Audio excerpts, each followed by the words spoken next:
नमस्कार मित्रों, मैं डॉक्टर दीपक मिनेश, ज्योतिष एवं वास्तु विशेषज्ञ, कोटा राजस्थान से आज आप समस्त व्यूअर्स का मेरे इस यूट्यूब चैनल में हार्दिक स्वागत करता हूं। फ्रेंड्स, जैसा कि हम हर वीडियो में अधिकतर बात करते हैं ग्रहों के गोचर के बारे में। ग्रहों का गोचर निरंतर होता रहता है क्योंकि यूनिवर्स में सारे ग्रह निरंतर परिवर्तन करते रहते हैं एक राशि से दूसरी राशि में। कुछ ग्रह ऐसे होते हैं जो बहुत शीघ्र परिवर्तन करते हैं और कुछ ग्रह रहते हैं उनका कार्यकाल बहुत लंबा होता है। जैसे शनि, गुरु, राहु, केतु, ये 13 माह 18 माह करीबन रहते हैं।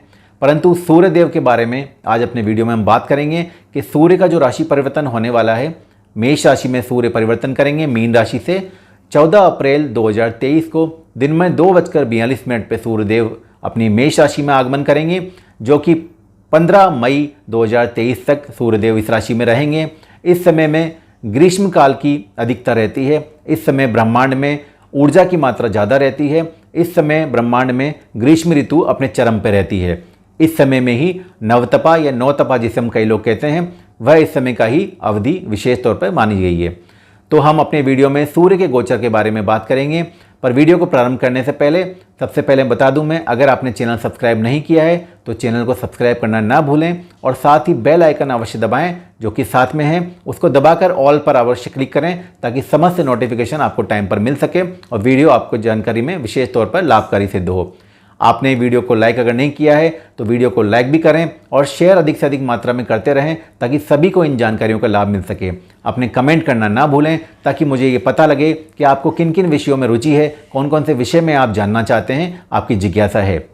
तो हम वीडियो को प्रारंभ करते हैं। सबसे पहले मैं बता दूँ, सूर्यदेव जो हमारे ब्रह्मांड के सबसे केंद्रस्थ ग्रह हैं, जिसके आसपास पूरा सौरमंडल चक्कर काटता है, उससे ही हमारी पूरी पृथ्वी ऊर्जामय है, हमारी प्राण शक्ति है, हमारा जीवन सूर्य से ही निर्धारित है। सूर्य को हमारे पूरे ब्रह्मांड में सबसे ज़्यादा पूजनीय माना गया है और ज्योतिष शास्त्र में चूंकि सौरमंडल में सूर्यदेव को पिता माना गया है और ज्योतिष में पिता की एक उपाधि दी गई है क्योंकि इसी से ही समस्त ग्रहों की उत्पत्ति है। तो ये पिता समान है। आपके घर में आपके जो पिताजी हैं वह भी सूर्य से ही देखे जाते हैं। आपकी जन्म पत्रिका में आपके जीवन में कितनी ऊंचाइयां होगी, कितना मान सम्मान होगा, आपके अंदर आत्मबल कितना होगा, आपकी हड्डियां, आंखें और आपके अंदर हृदय जो आपका हार्ट है, आपका हार्ट कितना मजबूत होगा, ये भी सूर्य से ही निर्धारित होता है।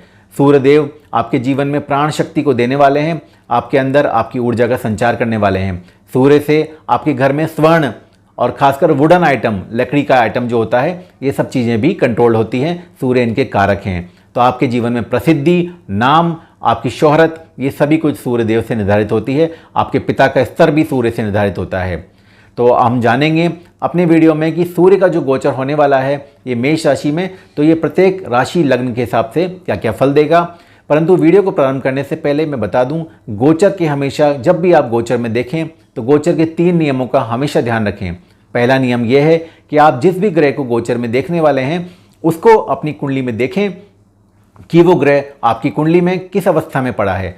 कहीं वो 6, 8, 12 में तो नहीं है, वो नीच का तो नहीं है, अस्त तो नहीं है, और कहीं वो ग्रह वक्री तो नहीं है, या फिर कहीं भी वो ग्रह मारक तो नहीं है। और आपको ये देखना है कि उसकी डिग्री कितनी है, क्योंकि ग्रह की डिग्री जितनी होगी, जितनी कमजोर डिग्री का वो ग्रह होगा गोचर में, चाहे वो कितना भी बलवान हो जाए, वो ताउम्र उतनी ही डिग्री का रिजल्ट आपको देगा, क्योंकि आप अपनी मूल पत्रिका में वो ग्रह कमजोर लेके पैदा हुए हैं या वो स्ट्रॉन्ग लेके पैदा हुए हैं। तो हमेशा डिग्री भी देखें। इनको देखने के बाद आपको हमेशा दूसरी चीज़ का ध्यान रखना है, वो है कि अगर आपको अपनी लग्न राशि पता है, जो कि मैं बता रहा हूँ कि कुंडली में आपका सबसे प्रथम भाव जो होता है उसमें अपनी राशि का नंबर देखें, अपनी राशि देखें प्रथम भाव में कौन सी आ रही है, वह आपकी लग्न राशि है। उससे हमेशा अपने गोचर को देखेंगे तो बहुत ज़्यादा सटीक पाएंगे गोचर को, ऐसा मेरा अनुभव है 22 वर्षों का। इसके बाद अगर आपको लग्न राशि नहीं पता है तो आपको देखना है अपनी चंद्रमा किस राशि में विद्यमान है। चंद्रमा को देखें, चंद्रमा जिस राशि में होगा वही आपकी चंद्र राशि है, उससे आपका गोचर देखें। इसके बाद अगर ये दोनों नहीं है, आपको जन्म तिथि, तारीख, आपको जन्म समय नहीं पता है, तो आपको सिर्फ अपने बोलते नाम से देखना है कि कौन सी राशि बन रही है, उसके हिसाब से फलादेश देखना है। इनकी सटीकता इसी पे आधारित होगी। अगर लग्न राशि है तो बहुत ज़्यादा सटीक, चंद्र राशि है तो कुछ कम सटीक, और बोलता नाम है तो थोड़ा कम सटीक रहेगा। तो ज़्यादा सूक्ष्म आपका गोचर लग्न से रहेगा। इसके बाद आपको अपने ग्रहों में ये देखना है कि अगर उस ग्रह को जिसको आप देख रहे हो उसकी महादशा, अंतर या प्रत्यंतर दशा चल रही है तो उसका गोचर पूर्णतया प्रभावी होगा आपके जीवन में। यह आप अनुभव करके देख सकते हैं, अपनी पत्रिका को खोल के आप चेक कर सकते हैं। तो इन 3 नियमों का आपको ध्यान रखना है। ये मैं बार बार बताता रहूँगा क्योंकि ये मूल नियम हैं गोचर के। तो हम बात करते हैं आज मेष लग्न या मेष राशि वालों के लिए। सबसे पहले हम बात करेंगे उन लोगों के लिए जिनकी पत्रिका में सूर्य शुभ स्थिति में है, पॉजिटिव है, बलवान है, कहीं ना कहीं अच्छी अवस्था में पड़ा हुआ है, कारक है। उनके लिए सूर्य लग्न में जा रहा है, तो लग्न में जाया हुआ सूर्य आत्मविश्वास में वृद्धि करेगा। निसंतान लोगों के संतान के आसार बनेंगे, संतान के उच्च शिक्षा के आसार हैं। अपनी भी अगर शिक्षा क्षेत्र में कोई है तो अपनी भी शिक्षा उच्च होने के आसार हैं। आपकी बुद्धि बहुत तीव्र काम करेगी। सूर्य चूंकि सप्तम भाव पर दृष्टि रखेगा, परंतु चूंकि लग्न के लिए कारक है, लग्न का स्वामी मंगल का मित्र है, तो सप्तम भाव पर दृष्टि रखने से व्यापार के लिए आपकी बुद्धि से किए गए कार्य व्यापार में वृद्धि करेंगे। इस समय में प्रेम संबंधों के विवाह में परिणित होने के चांसेस ज़्यादा हैं। इस समय में आपके व्यापार, विवाह और दाम्पत्य जीवन के लिए भी शुभ समय रहेगा। आपकी पत्रिका में कुंडली में अगर सूर्य अच्छी लोकेशन में है, अच्छी स्थिति में है, तो आप किसी विद्वान से परामर्श लेकर माणक के रत्न धारण कर सकते हैं, रूबी आप पहन सकते हैं। सूर्य को जल नहीं देना है, सूर्य को प्रणाम रोज करना है। गुलाबी रंग के वस्त्र, नारंगी रंग के वस्त्र ज़्यादा पहने तो सूर्य विशेष प्रसन्न होंगे। अब उनके बारे में बात करेंगे मेष लग्न के जिनका सूर्य खराब है, नीच का बैठा हुआ है, 6, 8, 12 में है या कहीं ना कहीं नेगेटिव कंडीशन में बैठा हुआ है, तो उनके लिए सूर्य क्या प्रभाव देगा। तो उनके लिए सूर्य इस समय स्वास्थ्य में परेशानी देगा, स्वास्थ्य में दिक्कत देगा, खासकर सिर दर्द, आंखों की समस्या, हड्डियों के रोग और बुखार आने संबंधी या शरीर में ताप का बढ़ना होगा। इस समय में दाम्पत्य जीवन में विघटन की संभावना बनेगी। इस समय व्यापारिक दिक्कतें पैदा होगी, संतान से भी कष्ट होगा और संतान होने में भी कष्ट होगा। इस समय आपकी बुद्धि सही तरह से काम नहीं करेगी और निर्णय आप नहीं ले पाएंगे इस समय में। तो आपको सूर्य को जल देना है, सूर्य के मंत्रों का जाप करना है, ओम सूर्याय नमः, और साथ ही आपको सूर्य की चीज़ों का दान करना है। अगर आप ऐसा करते हैं तो जिनका सूर्य नेगेटिव है उनके लिए पूरा महीना विशेष तौर पर ध्यान रखना है इन उपायों के साथ। तो अब हम बात करेंगे वृष राशि, वृष लग्न वालों के लिए सूर्य का एक गोचर कैसा प्रभाव देगा। तो सबसे पहले उनके बारे में बात करते हैं। जिन व्यक्तियों का वृष लग्न है, वृष राशि है और सूर्य उनकी पत्रिका में खराब स्थिति में है, तो उनके लिए सूर्य का गोचर इस समय में 12वें घर में रहेगा। चूंकि मेष राशि 12वें घर में पड़ती है, तो इस समय माता के स्वास्थ्य का ध्यान रखना है, वाहन धीरे चलाना है, वाहन संबंधी दिक्कत हो सकती है, कोई प्रॉपर्टी खरीदने से बचना है, प्रॉपर्टी संबंधी झगड़े या विवाद बढ़ सकते हैं। इस समय में पारिवारिक कलेश बढ़ सकता है, अनावश्यक खर्चे रोगों पर या विवादों पर बढ़ सकते हैं। इस समय में विदेश यात्राओं को टालें और छठे घर पर दृष्टि होने से सूर्य की माता के स्वास्थ्य का भी विशेष ध्यान रखें। इनको सूर्य को जल देना चाहिए, अपनी पत्रिका का पूर्ण विश्लेषण करवा कर गुलाबी नारंगी रंग के वस्त्रों से दूर रहना चाहिए, सूर्य के मंत्र का जाप करना चाहिए। परंतु जिनका सूर्य अपनी पत्रिका में अच्छा है उनके लिए ये गोचर विशेष शुभ फलकारी रहेगा। उनके लिए विदेश में प्रॉपर्टी लेना आसान होगा। इस समय में नए वाहन खरीदने का योग बनेगा।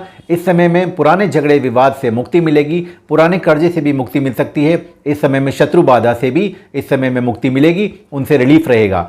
तो सूर्य का गोचर इनके लिए विशेष तौर पर फलदायी रहेगा। इनको गुलाबी नारंगी रंग के वस्त्र पहनने हैं, सूर्य को केवल प्रणाम करना है और सूर्य के मंत्र का जाप ये भी कर सकते हैं। नहाने के जल में रविवार के दिन लाल चंदन का टुकड़ा डालकर जरूर स्नान करें, तो सूर्य विशेष फलदायी हो जाएगा। अब हम बात करेंगे अगली राशि मिथुन राशि या मिथुन लग्न वालों के लिए। क्योंकि मिथुन लग्न मिथुन राशि वालों के लिए सूर्य लग्न के स्वामी बुध का शत्रु होता है, तो अकारक ग्रह माना गया है सूर्य तृतीय भाव का स्वामी होने से, और ये रहेगा हालांकि 11वें घर में। तो इस समय में सबसे पहले हम बात करेंगे उन लोगों के लिए जिनकी मूल पत्रिका में सूर्य शुभ है, तो उनके लिए ये ग्रह गोचर कैसा फलदायी होगा। सूर्य 11वें घर में होने से इस समय में मित्रों की संख्या में, उच्च वर्ग के मित्रों की संख्या में वृद्धि होगी, लाभ में भी वृद्धि होगी। परंतु चूंकि परिश्रम का स्वामी है सूर्य, तो हार्डवर्क करने के बाद ही लाभ होगा। इस समय में कुछ महत्वाकांक्षाओं की पूर्ति हो सकती है, बहुत लंबे समय से जो चाह रहे हैं, परंतु दौड़ भाग की अधिकता रहेगी। अपने क्रोध पर विशेष तौर पर नियंत्रण रखें, जुझलाहट, क्रोध वगैरह बढ़ेगा। इस समय में अहंकार की मात्रा बढ़ सकती है, पेट संबंधी दिक्कत इनकी बढ़ सकती है, तो पाचन तंत्र का विशेष ध्यान रखें। इस समय में सूर्य संबंधी चीज़ों का प्रयोग ना करें, जैसे गुलाबी रंग, नारंगी रंग या सूर्य के मंत्रों का जाप करना इस समय विशेष शुभ फलकारी रहेगा। रविवार के दिन गाय को रोटी में गुड़ रखकर अवश्य दें, इससे सूर्य और भी ज़्यादा पॉजिटिव होगा। इस समय स्वर्ण की खरीद के भी आसार बन रहे हैं, तो स्वर्ण में खरीदी कर सकते हैं। और अब हम बात करेंगे मिथुन लग्न मिथुन राशि वालों के लिए जिनका सूर्य खराब अवस्था में बैठा हुआ है, उनको विशेष तौर पे ध्यान रखना है। मित्रों से अनबन होने के चांसेस है, इस समय संबंध खराब होंगे, इस समय लाभ में कमी होगी, आय में भी कमी होगी, आर्थिक नुकसान हो सकता है, साथ ही पाचन तंत्र की गड़बड़ी इनको रहेगी। सूर्य की दृष्टि नीच की है पंचम भाव पे, संतान संबंधी दिक्कत भी होगी। इस समय में जिनके संतान नहीं हो रही है उनके लिए भी विशेष ध्यान रखने योग्य समय है। संतान में होने में भी दिक्कत है और संतान के स्वास्थ्य का भी ध्यान रखें। शिक्षा में बाधाएं आ सकती है इस समय में और अनावश्यक परिश्रम करना पड़ सकता है। किसी भी कार्य को पाने के लिए, किसी भी चीज़ को करने के लिए बहुत ज़्यादा अथक परिश्रम करना पड़ेगा। तो सूर्य इस समय स्ट्रगल की स्थिति पैदा करेगा। इनको जो है सूर्य के मंत्र ओम सूर्याय नमः का एक माला जाप करना है। सूर्य के रंगों से परहेज करना है। सूर्य को जल रोज देना है सादा, उसमें सिंदूर डालकर जल दें, क्योंकि इनकी पत्रिका में मंगल भी खराब होता है मिथुन लग्न में। तो सूर्य के विशेष तौर पर अच्छे परिणाम धीरे धीरे मिलने लगेंगे। ये पूरा माह सूर्य के लिए विशेष तौर पर इनके लिए नकारात्मक होगा। तो फ्रेंड्स, अब हम बात करते हैं कर्क राशि या कर्क लग्न वालों के लिए जिनका सूर्य शुभ है, जिनकी पत्रिका में सूर्य बहुत पॉजिटिव अवस्था में बैठा हुआ है, उनके लिए ये गोचर कैसा रहेगा। तो उनके कर्क लग्न या कर्क राशि में सूर्य सेकंड हाउस का स्वामी होता है, जो कि वाणी, परिवार और धन, आपकी सेविंग कितनी रहेगी, इनका स्वामी है। और सूर्य बैठा होगा इस समय दशम स्थान में, केंद्र स्थान में। तो आपके लिए यह समय धन के लिए, खासकर किसी इन्वेस्टमेंट के लिए विशेष तौर पर शुभ रहेगा। प्रॉपर्टी संबंधी इन्वेस्टमेंट आप कर सकते हैं। इस समय में वाहन लेने की भी स्थितियां बनेंगी। पद प्रतिष्ठा में विशेष वृद्धि करेगा। प्रमोशन के आसार आपके बनेंगे। इस समय में आपके अधिकारी वर्ग या आप जिनके अंडर में काम करते हैं वह लोग आपसे खुश होंगे। आपकी वाणी से वो प्रभावित होंगे। आपकी वाणी से मान सम्मान मिलने के चांसेस हैं। इस समय में आप किसी भी तरह के शुभ कार्यों को आप अंजाम दे सकते हैं। आप किसी भी तरह के शुभ कार्य इस समय कर सकते हैं। धन संबंधी कार्यों के लिए विशेष शुभ रहेगा और मान सम्मान की वृद्धि करेगा। अब जिन लोगों का सूर्य खराब है पत्रिका में, उनके बारे में बात करते हैं। उनके लिए यही गोचर विशेष तौर पर नेगेटिव साबित होगा। उनकी वाणी से ही इस समय में कष्ट है। धन संबंधी नाश होने के चांसेस हैं। आर्थिक तौर पर नुकसान होगा। पैसा फंस सकता है, पैसा अटक सकता है। अधिकारी वर्ग से संबंध खराब होंगे। आपकी बोली गई बातें ही या आपकी वाणी ही आपके संबंधों को खराब करेगी। पारिवारिक कलेश की स्थिति रहेगी। आपकी माता के स्वास्थ्य का विशेष ध्यान रखें। उन्हें हड्डियों की, आंखों की या हृदय की समस्या है तो विशेष ध्यान रखें। और आपकी वाणी आपके घर में कलेश का कारण बन सकती है। बोलने पर आपने नियंत्रण रखें। इस समय में आपके मान सम्मान में कोई क्षति हो सकती है। आप पर किसी तरह का आरोप लग सकता है। तो सूर्य इनके लिए विशेष नेगेटिव रहेगा। कर्क राशि वालों के लिए जिनका सूर्य खराब है, तो जिनका सूर्य खराब है उनको सूर्य को जल देना है। सूर्य के मंत्र को जाप करना है। सूर्य की वस्तुओं का दान करना है, जैसे गेहूं हुआ, गुड़ हुआ या लाल वस्तुएं हुई। इनका दान अगर आप रविवार को करते हैं तो सूर्य शुभ हो जाएगा। जिन लोगों का सूर्य शुभ है उन्हें गुलाबी नारंगी रंगों का वस्त्र को प्रयोग करना है। उन्हें रविवार के दिन भोजन में गेहूं का दलिया, ये लाल फलों का सेवन अवश्य करना है। तो सूर्य विशेष तौर पर और भी शुभ हो जाएगा। अब हम बात करेंगे सिंह राशि और सिंह लग्न वालों के लिए सूर्य क्या परिणाम देगा। चूंकि लग्न का या राशि का स्वामी ही सूर्य है सिंह राशि में, तो इनके व्यक्तित्व के लिए और इनके शारीरिक क्षमता के लिए, इनके पर्सनैलिटी के लिए ये ग्रह बहुत ज़्यादा जिम्मेदार बनता है। तो जिन लोगों का सूर्य पॉजिटिव अवस्था में है, मूल पत्रिका में शुभ है, नेटल चार्ट में सूर्य बहुत अच्छी कंडीशन में है, पहले उनकी बात करते हैं। उनके लिए यह समय अत्यंत शुभ रहेगा। आपके व्यक्तित्व से लोग प्रभावित होंगे। आप अपने दम पर अपने भाग्य के लिए बहुत कुछ बड़ा इस समय कर पाएंगे। आपका भाग्य बहुत तेजी से काम करेगा। पिता से संबंध विशेष शुभ होंगे। इस समय में मांगलिक कार्य के भी योग बन रहे हैं। आप अपने दम पर कोई मांगलिक कार्य भी करवाएंगे, चाहे वो धार्मिक हुआ चाहे वो पारिवारिक हो। इस समय में धार्मिक यात्रा होंगी। धर्म का आपके अंदर विशेष तौर पर आप अनुभव करेंगे कि धर्म की वृद्धि है, धार्मिक चीज़ों में वृद्धि है। इस समय में पिता का स्वास्थ्य विशेष तौर पर अच्छा रहेगा। इस समय में आपके व्यक्तित्व का प्रभाव, आपके व्यक्तित्व का दायरा बढ़ेगा। मित्रों की संख्या में वृद्धि होगी। वस्त्र आभूषण खरीदने में इस समय शुभ है। स्वर्ण के आभूषण खासतौर पर विशेष शुभ हैं। इनको अपनी पत्रिका का विश्लेषण करवाकर एक माणक के रत्न या एक रूबी अवश्य पहनना चाहिए। गुलाबी नारंगी रंगों का प्रयोग करना है। नहाने के जल में रविवार को लाल चंदन डाल के स्नान करना है। तो विशेष तौर पर सूर्य और ज़्यादा पॉजिटिव हो जाएगा। ध्यान ये रखना है, जिन लोगों का सूर्य खराब है उन लोगों को क्या ध्यान रखना है। उनको ध्यान ये रखना है कि सूर्य लग्न का स्वामी है। तो जिन लोगों की पत्रिका में सूर्य नेगेटिव है उनके लिए शारीरिक स्वास्थ्य की हानि करेगा। इस समय में सिर दर्द, आंखों की समस्या और हड्डियों की समस्या, और चूंकि नवम स्थान में बैठा हुआ है तो आपके हिप्स के ऊपर की जो स्थितियां हैं या जो नीचे का एरिया है बॉडी के, उसका विशेष ध्यान रखें। इस समय में आपका इस समय राइट हैंड और कंधा और गला, इन चीज़ों का भी ध्यान रखें। मित्रों से आपकी अनबन हो सकती है। छोटे भाइयों से विशेष तनाव हो सकता है। इस समय में आपकी ऊर्जा में कमी महसूस करेंगे, आत्मबल में कमी महसूस करेंगे। आपके भाग्य का भी इस समय कमी रहेगी, भाग्य साथ नहीं देगा। पिता के स्वास्थ्य का विशेष ध्यान रखें। पिता से संबंध भी सही बना के चलें तो सूर्य धीरे धीरे शुभ हो जाएगा। विशेष तौर पे आप इनका ध्यान रखें। तो फ्रेंड्स, अब हम बात करते हैं कन्या लग्न, कन्या राशि वालों के लिए सूर्य का गोचर कैसे प्रभाव देगा। तो सूर्य का गोचर, क्योंकि कन्या राशि कन्या लग्न वालों के लिए सूर्य अकारक होता है या मारक होता है, चूँकि लग्न के स्वामी बुध का ये मित्र नहीं है, तो आपको ध्यान ये रखना है कि आपकी पत्रिका में देखना है कि सूर्य अगर बहुत ही कमज़ोर अवस्था में है, नीच का है या कहीं ना कहीं पाप ग्रहों से पीड़ित है, तो इसका मतलब आपकी कुंडली में विपरीत राजयोग की स्थिति अगर बन रही है और लग्न का स्वामी भी आपका स्ट्रॉन्ग है, यानी बुध आपका स्ट्रॉन्ग बैठा हुआ है, तो इसे विपरीत राजयोग कहते हैं। अगर ऐसी अवस्था में आपका सूर्य है तो आपका सूर्य शुभ माना जाएगा।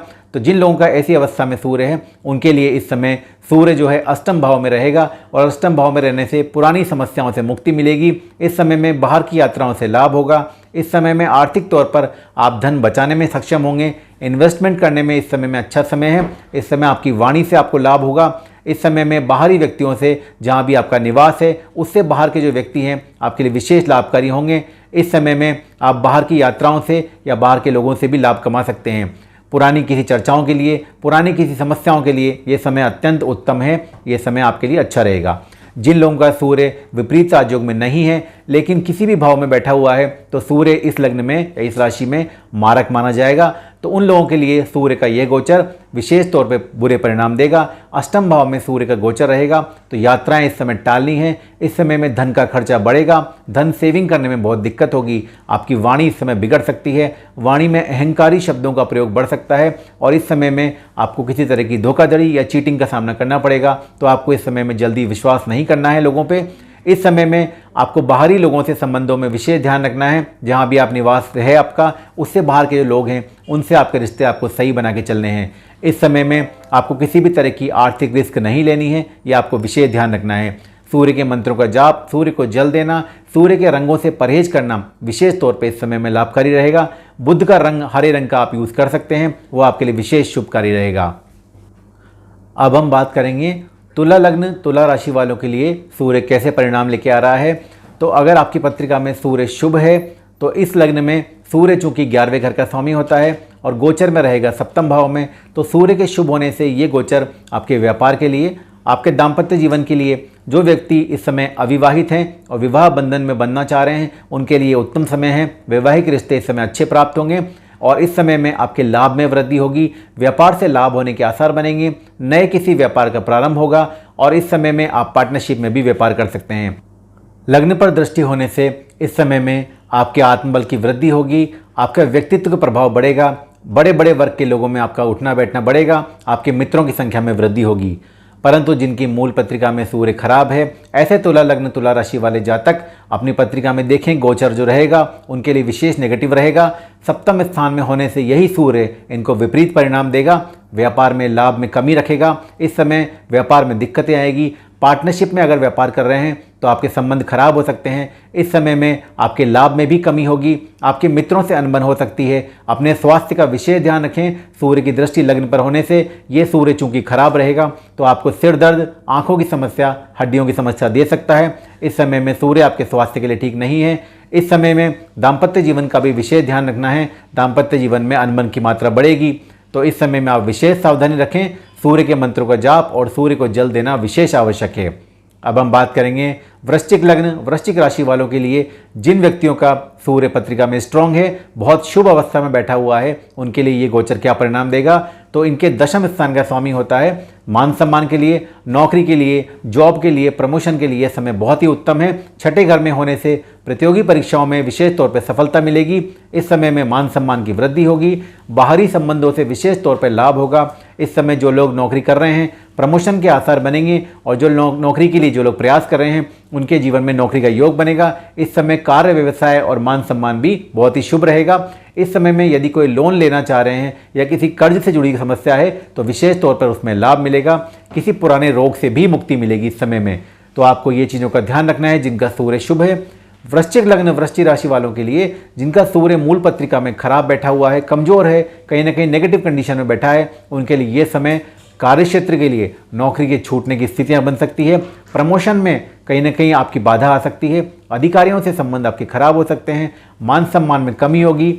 अपने घुटने का, पैरों का और घुटने का विशेष ध्यान रखें। इस समय में ब्लड प्रेशर से जुड़ी हुई समस्याएं भी हो सकती है। सूर्य की दृष्टि चूंकि 12वें घर में है तो रोगों की वृद्धि, रोगों पे खर्चा और इस समय विवाद पर भी दिक्कत हो सकती है, विवाद में खर्चे हो सकते हैं कोर्ट कचहरी में, तो विशेष ध्यान रखें। इस समय आपके कर्म क्षेत्र में शत्रुओं की संख्या में वृद्धि होगी, तो सूर्य को जल देना, ओम सूर्याय नमः एक माला जाप करना सूर्य का विशेष तौर पर शुभ रहेगा। इस समय गुलाबी नारंगी रंग से आपको बचना है। तो वृश्चिक लग्न, वृश्चिक राशि वाले व्यक्ति जिनका सूर्य खराब है, इन चीज़ों का ध्यान अवश्य रखें। अब हम बात करेंगे धनु लग्न और धनु राशि वालों के लिए जिनका सूर्य अत्यंत शुभ अवस्था में बैठा हुआ है।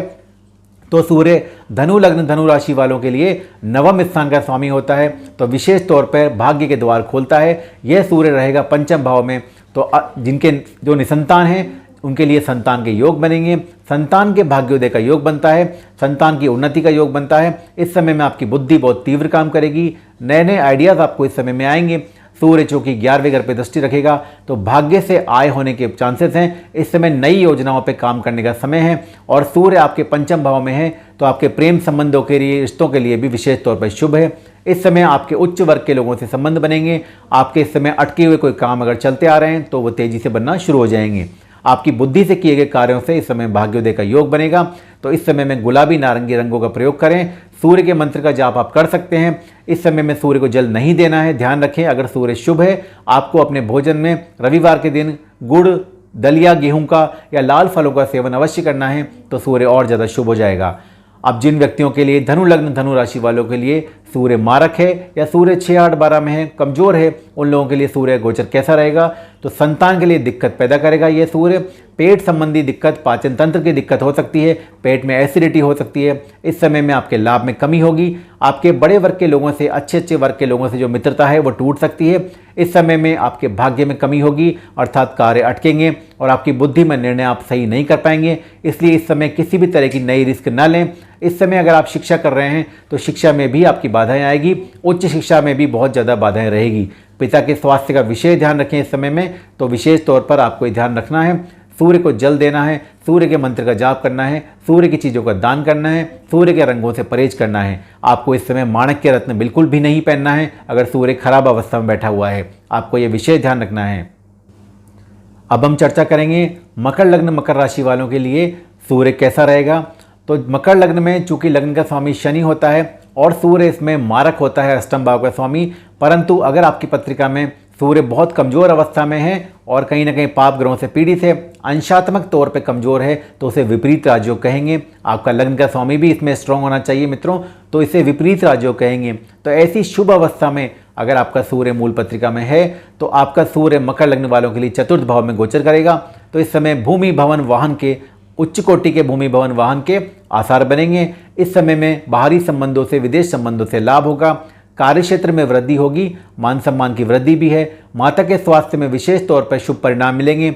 इस समय में आपको जनता से प्यार मिलेगा। इस समय में मान सम्मान विशेष बढ़ेगा, यश बढ़ेगा, और इस समय में आपके पदोन्नति के आसार बढ़ेंगे, आपकी प्रमोशन की प्राप्ति के योग हैं।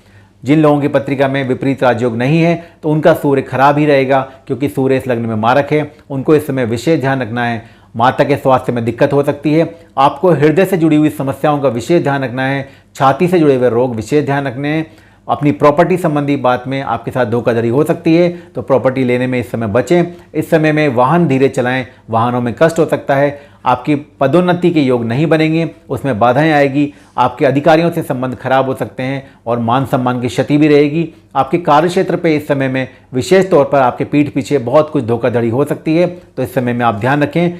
स्वर्ण खरीदने से विशेष तौर पर बचें। इस समय गोल्ड में इन्वेस्टमेंट किसी तरह का ना करें, तो विशेष तौर पे सही रहेगा। तो जिन लोगों का पत्रिका में सूर्य अच्छा भी हो विपरीत राजयोग में, तब भी उन्हें गुलाबी रंग का प्रयोग नहीं करना है। इसमें काले रंग का प्रयोग करना विशेष शुभ है। और चूंकि मंगल की राशि में बैठा हुआ है, तो लाल रंगों का प्रयोग भी आप कर सकते हैं। इस समय में हनुमान चालीसा का पाठ करें और साथ ही सूर्य के मंत्रों का जाप आप करें।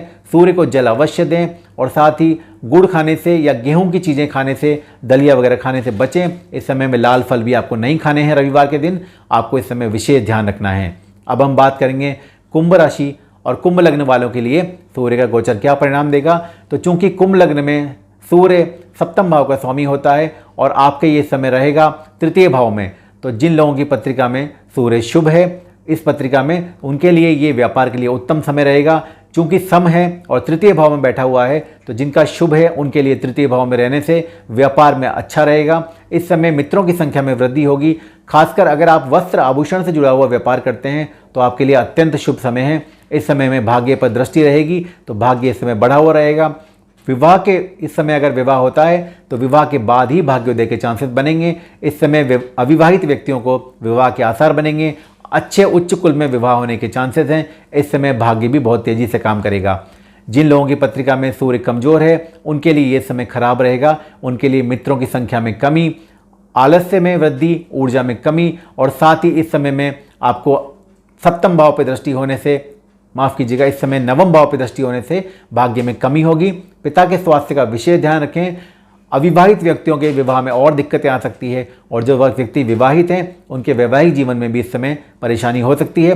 तो सूर्य के मंत्रों का आप जाप करें, सूर्य का दान आप अवश्य करें। इस समय सूर्य को जल अवश्य दें कुंभ लग्न वाले व्यक्ति। अब हम बात करेंगे काल चक्र की अंतिम राशि मीन राशि या मीन लग्न वालों के लिए। चूंकि मीन लग्न में लग्न का स्वामी बृहस्पति होता है परंतु छठे घर का स्वामी होता है सूर्य, तो इस लग्न में सूर्य मारक होता है। और सूर्य चूंकि मारक है, अगर वो कमजोर अवस्था में है तो उसे विपरीत राजयोग कहेंगे, यानी वो 6, 8, 12 में होकर कमजोर डिग्री का हो और कहीं ना कहीं वीक अवस्था में पड़ा हो, पाप ग्रहों से ग्रसित हो। तो बुरा ग्रह जब कमजोर हो जाता है तो उसे विपरीत राजयोग कहते हैं। अगर ऐसा आपका सूर्य है तो मीन लग्न मीन राशि वाले व्यक्ति इस समय विशेष तौर पर लाभान्वित रहेंगे। धन स्थान में चूंकि सूर्य रहेगा तो धन की वृद्धि होगी, बड़े धन के आने के चांसेस हैं। इस समय सेविंग और इन्वेस्टमेंट अच्छा रहेगा। वाणी से विशेष तौर पर शत्रु परास्त होंगे।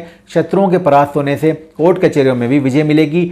कर्जा इस समय मुक्त हो सकता है, आपका कर्ज से मुक्त हो सकते हैं। इस समय में पुरानी किसी परेशानियों से मुक्ति होगी। अष्टम भाव पर दृष्टि होने से विदेश संबंध अच्छे रहेंगे। इस समय में आपको विशेष तौर पर ग्रोथ महसूस होगी। अपनी वाणी के प्रभाव से विशेष तौर पर सभी लोग प्रभावित रहेंगे।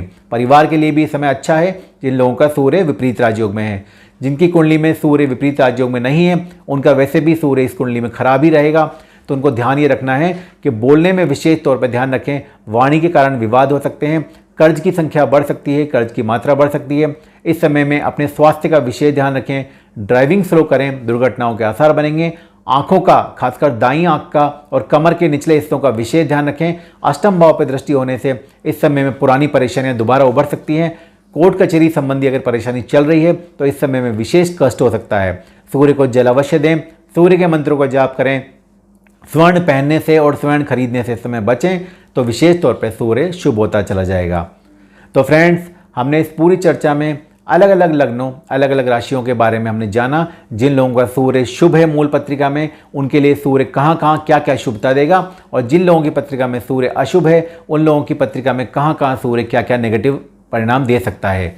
तो फ्रेंड्स, अगर आपको ये वीडियो पसंद आया तो आप इसे लाइक अवश्य करें। अपने जीवन में इनको अप्लाई करके ज़रूर देखें और अनुभव होने पे आप कमेंट अवश्य करें ताकि सभी लोगों को ये बात पता चल सके कि ये गोचर किस तरह से देखा जाता है, आपके जीवन में किस तरह अप्लाई होता है। तो फ्रेंड्स, अगले वीडियो में मिलेंगे किसी नई चर्चा के साथ। तब तक के लिए नमस्कार।